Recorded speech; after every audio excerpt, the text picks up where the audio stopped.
ჯორჯ ორუელის ცხოველების ფერმა.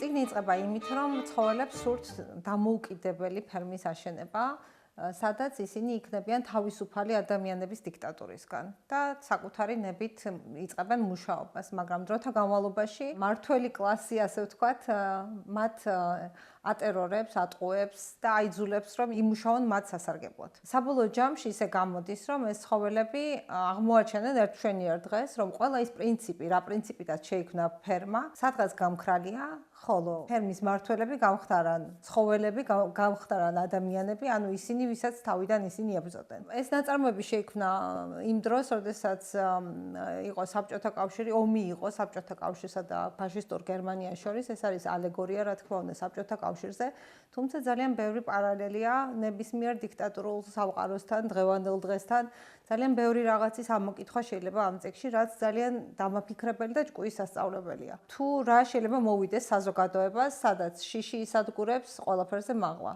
სადაც ერთი კლასი, რომელიც ცდილობს, რომ იბატონოს სხვებზე, პრაქტიკულად სრულ დიქტატურას ამყარებს. ბევრი ისეთი მინიშნება ამ წიგნში, როდესაც წაიკითხავთ, მიხვდებით, რომ ღმერთო ჩემო, ნუ თუ დღეს შეიძლება ეს ისევ აქტუალური იყოს, მაგრამ სამწუხაროდ ნამდვილად ესეა.